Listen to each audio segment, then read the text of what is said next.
o Zé Henrique é filho do grande escritor Rubem Fonseca e ele está fazendo um filme sobre o pai. Não quero fazer um documentário chapa branca, mas também não quero fazer um documentário que pareça, vou revelar tudo do meu pai. Um alto executivo de uma empresa que começou a sacudir a literatura brasileira, importante, trazendo personagens que até então não eram retratados.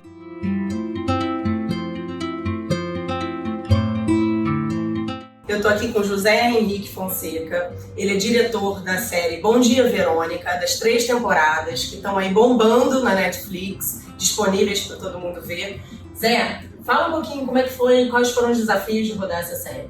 Foi muito interessante, foi a primeira vez que eu fui com uma série até a 3ª temporada e isso é muito bom ver a evolução, né, de uma história, em ver como que a equipe, né, na verdade é uma mesma equipe que fez as 3 temporadas, e sentir como a equipe vai tomando conta, se apropriando um pouco daquela história. Então é a grande tarefa do diretor, né, além de conduzir aquilo tudo, de dirigir os atores, é fazer com que essas pessoas todas, que são na verdade as donas dessa história, né, junto com os autores e tudo, que elas consigam performar bem durante esse período todo. Entender o quanto o trabalho do audiovisual é um grande coletivo, né? E eu acho que a função do diretor é essa mesmo. Acho que essa série deixou isso. E fala de um tema muito interessante, que é do abuso, né? Abuso feminino, abuso moral, abuso emocional, sexual e tudo. Então acho que é uma série que pegou um tema relevante, importante, nesse momento do Brasil, mas trouxe personagens bizarros, a história é interessante, quer dizer, ela não fica só numa denúncia, né? Tem a denúncia, mas antes de tudo tem dramaturgia, e é uma história que a gente fala no Brasil também, de personagens brasileiros e tudo, né? O personagem do Primo Clóvis na primeira, da Camila, o do Diane, depois do Rodrigo, quer dizer, todo mundo está ali trazendo um Brasil, que é a nossa cara. Falando de personagens brasileiros, o Zé Henrique é filho do grande escritor Rubem Fonseca e ele está fazendo um filme sobre o pai.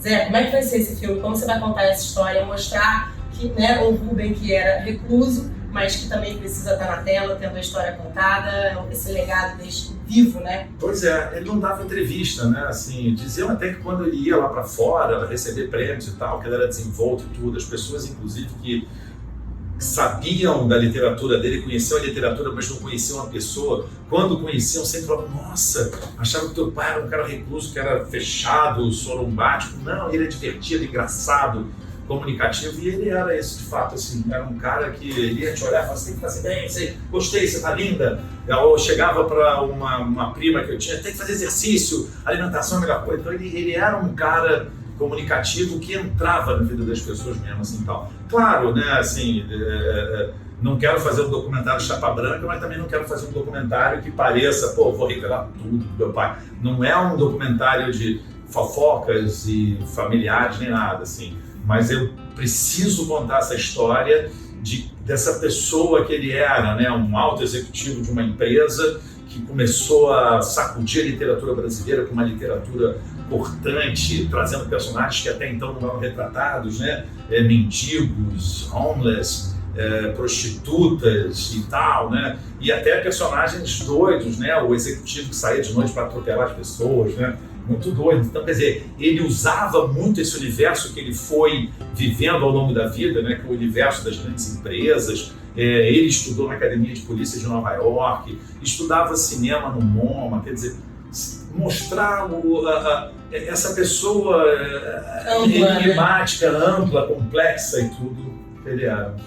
O documentário vai marcar o centenário do Rubem Fonseca no ano que vem, 2025. E aí eu queria saber, Zé, porque a sua obra, né, os seus filmes, as suas séries sempre dialogaram bastante com a obra do seu pai, se adaptou a personagens, você adaptou livros. E aí queria saber, né, 4 anos depois da morte dele, como é que fica um vazio, além do vazio emocional, fica um vazio profissional também, já que vocês trocavam tanto nesse lugar? Fica assim. Eu me lembro sempre, quando eu tinha 14 anos, o Fassbinder lançou Berlim Alexanderplatz, que era um filme que ele contava sobre a Alemanha toda, e todo filmado ali, no nome da praça lá de Berlim, né?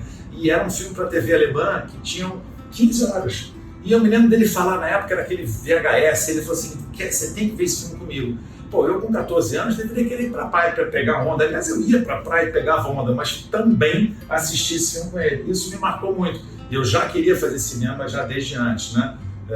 Muito pela paixão dele pelo cinema, porque levava filmes para casa e instigava a gente a assistir filme, e meu irmão fotógrafo e tal. Então, quer dizer, ele fez parte da minha formação, né? Depois, com a literatura dele, então, né? O livro Feliz Ano Novo, eu tinha 12 anos, né? Não sei se era um livro exatamente tão apropriado para uma criança de 12 anos, mas eu ia de noite ali e falava, quero ver esse livro que proibiram ali, que livro é esse? Deixa eu te pegar.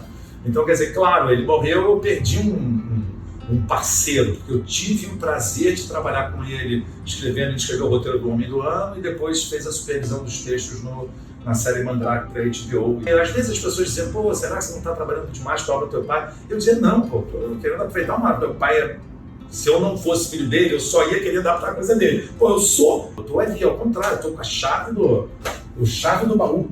De dentro, né? De dentro de casa. É isso aí. O Zé também está fazendo um filme sobre a lendária dupla de estilistas Frank e Amaury. Essa história é bombástica. Conta como um pouco você vai conduzir essa história. Eu adoro história assim, cara. Porque olha só os elementos dessa história. No Rio de Janeiro, desbundado, final dos anos 80 e início dos 90. Liberdade sexual total. Drogas, festas nababescas, assim, tudo era possível no Rio, né? As pessoas vinham de fora, Jerry Hall, mais o Regines, as boates, as pessoas e tudo. E aí tem esse cara, o Amaury, que está saindo da casa dos pais e de repente ele encontra um argentino, que é o Frank, vindo para o Rio com uma mulher grávida e tudo mais, e ele resolve então abandonar a mulher e ficar junto com a Amaury. Então é uma história de amor, na verdade, que se passa nessa época e, caramba, né, um true crime ao mesmo tempo. Então, quer dizer, tem elementos ali muito interessantes para isso, né? Sexo, drogas, festas, o mundo da moda era a melhor marca que tinha de moda no Rio de Janeiro. As pessoas vinham de fora para comprar as roupas de couro dele. Então tem de tudo nesse filme, entendeu? Um filme que me atraiu muito e basicamente uma história de amor, mas recheada de muita doideira. Vai ser bom. É eletricidade pura. Fica com um pouquinho das imagens aí do que o Zé está preparando.